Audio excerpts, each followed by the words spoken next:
চলে আসলাম আরো একটি কারখানাতে। আমরা ম্যানুয়াল মেশিনটাকে কিন্তু ডিজিটালাইজ রূপান্তর করব। বন্ধুরা আজকে চলে আসলাম আমাদের নরসিংদী বাগদি এলাকায় একটি পর্দার কারখানাতে। ওনাদের এখানে কিন্তু আরো জ্যাক মেশিন আছে যেগুলো ডাইরেক্ট ড্রাইভ মেশিন। তো এই মেশিনটা পড়ে আছে গোডাউনে। তো ওনারা চিন্তা করছিল যে নতুন মেশিন কেনার জন্য। কারখানারই একজন দক্ষ কারিগর উনি চিন্তা করছে যে নতুন মেশিন কিনতে গেলে প্রায় 30,000 টাকার মতো লাগতেছে। আর এই মেশিনটি বিক্রি করলে সর্বোচ্চ 4 থেকে 5,000 বা 6,000 টাকা বিক্রি করতে পারবে। উনি হয়তো কোনো এক সময় ভিডিও দেখছে যে এই মেশিন গুলাকে অটোতে রূপান্তরিত করা যায়। যে চিন্তা সেই চিন্তা অনুযায়ী উনি ওনার মালিককে বলছে যে অটো রূপান্তরিত করলেই কিন্তু আপনার নতুন মেশিনের মতো হয়ে যাবে। এগুলো কিন্তু স্পিড অনেক বেশি হয়। তারপর সরাসরি আমাদের কাছে যোগাযোগ করছে। আমাদের কাছে যোগাযোগ করার পরে আমরা সরাসরি ওনাদের কারখানায় গিয়ে সেটিং করে দিয়ে আসছি। তো সম্পূর্ণ ভিডিওটি দেখলে কিন্তু আপনার নিজেরও সেটিং করতে পারবেন। এই যে দেখতে পাচ্ছেন পানির মোটরের মতো অনেক বড় মোটর এবং বিশাল শব্দ হয় এই মেশিনগুলোতে। তো শব্দ দূষণ এবং বিদ্যুৎ বিল সাশ্রয়ের জন্য কিন্তু আমাদের কাছ থেকে এই অটো মোটরগুলো লাগিয়ে নিতে পারেন। নরসিংদী জেলার ভিতরে হলে আমরা সরাসরি গিয়ে লাগিয়ে দিতে পারবো। তবে নরসিংদী জেলার বাইরে হলে আপনার নিজেরটা নিজে কিভাবে লাগাবেন সেই অনুযায়ী আপনাদেরকে একটা ভিডিও বানিয়ে যদি আমাদেরকে মজুরি না দিয়ে আপনি নিজেরটা নিজে লাগিয়ে নিতে চান তাহলে আমাদের এই সম্পূর্ণ ভিডিওটি কিন্তু আপনার ধৈর্য সহকারে দেখতে হবে। প্রথমে যে ক্লিপটা দেখতে পাচ্ছেন এটা হচ্ছে সৌন্দর্য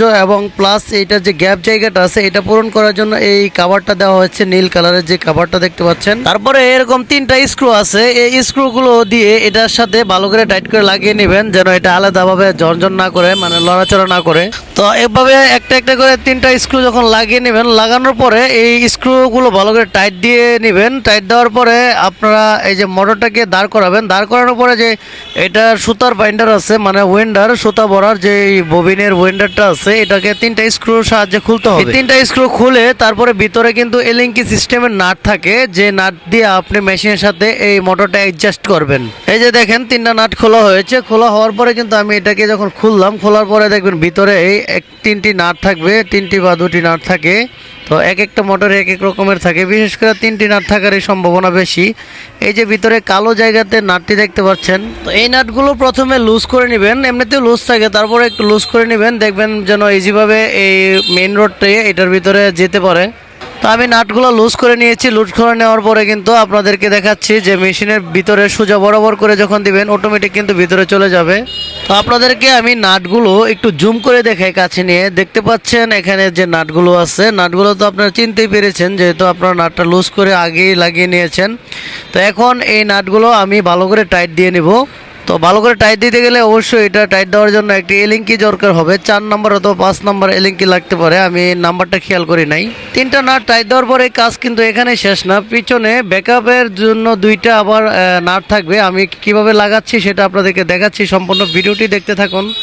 এর আগে এখান থেকে যে ববিন ওয়েন্ডারটা খোলা হয়েছিল, ববিন ওয়েন্ডারটা আগের জায়গায় ঠিকভাবে লাগিয়ে নিতে হবে। এটা কিন্তু ভালো করে আবার টাইট দিয়ে নিয়েছে এবং আগের মতো কিন্তু ঠিক কাজ করতেছে।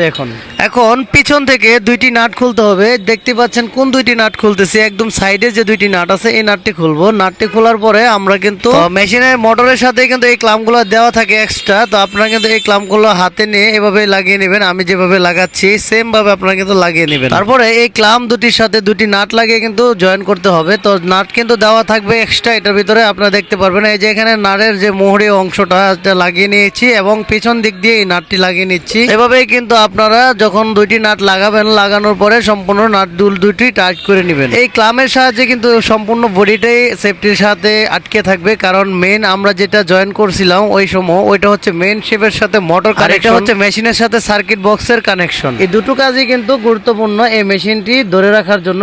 ববিনে সুতা ভরার জন্য কিন্তু অটোমেটিক না ধরে সুতা ভরার জন্য এই টেনশনটা অবশ্যই অতি গুরুত্বপূর্ণ। তো এই টেনশনটাও কিন্তু মেশিনের মোটরের সাথে দেওয়া থাকবে। তো আপনারা এই টেনশনটা সেট আপ করে নেবেন। এই টেনশনটা দেখতে পাচ্ছেন যেভাবে আমি সেট আপ করতেছি সেম এইভাবেই সেট আপটা করে নেবেন। কোন দিক দিয়ে সুতাটা আসবে এবং কোন দিকে সুতাটা যাবে এই জিনিসটা একটু খেয়াল করে সোজাসুজি করে নেবেন। মোটামুটি আমাদের কাজ কিন্তু উপরের কাজ সম্পূর্ণ হয়ে গেছে। এখন কিন্তু কাজ বাকি আছে, যেটা হচ্ছে কন্ট্রোলার, যেটা দিয়ে আপনি পায়ে এই কন্ট্রোলারটি লাগানোর জন্য প্রথমে আমাদের আগের মোটরটাকে খুলে ফেলে দিতে হবে।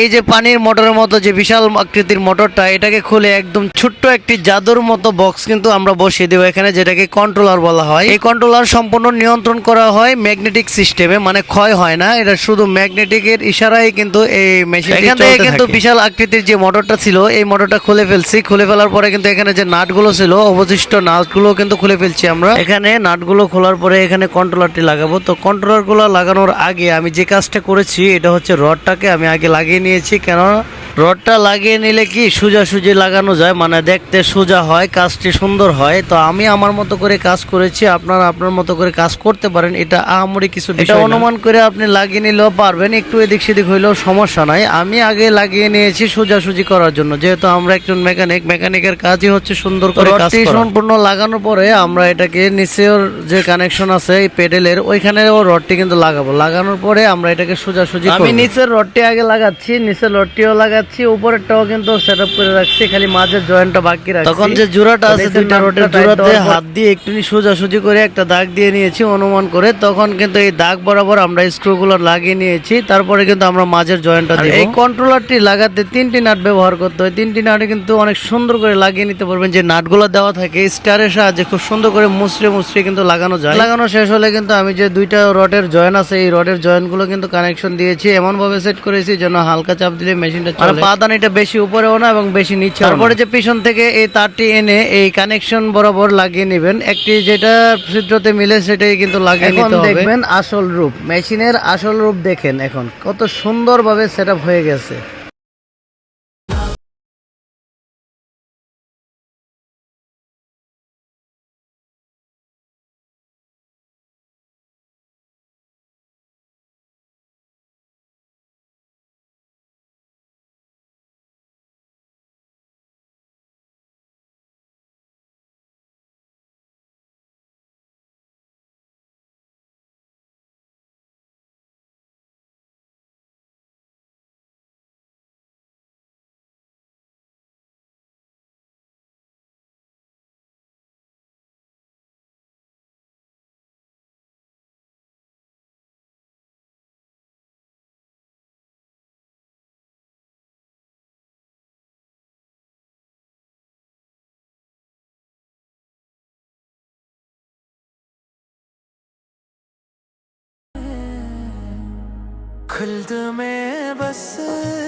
এটার স্পিড কিন্তু 13,000 দেওয়া, কিন্তু এটা কিন্তু আপনি চাইলে অনেক স্পিড মানে এর থেকে দ্বিগুণ স্পিড বাড়াইতে পারবেন। এটা সেটিং আছে, সেটিং থেকে কিন্তু স্পিড বাড়ানো যায়। এই সেটিংটা কিন্তু লেখা থাকে এই কাগজটি ম্যানুয়াল বইতে কিন্তু এটার সাথেই থাকবে। তো দেখতে পাচ্ছেন খুব সুন্দর করে কিন্তু কাজটি করে নিচ্ছে আমাদের সময় তো কাস্টমার কাছ থেকে। যদি এই মোটরটা আপনারা কিনতে চান সরাসরি আমাদের স্ক্রিনে দেওয়া নম্বরে যোগাযোগ করবেন এবং আমাদের ভিডিওটি কেমন হয়েছে লাইক এবং কমেন্ট করে জানিয়ে দিবেন।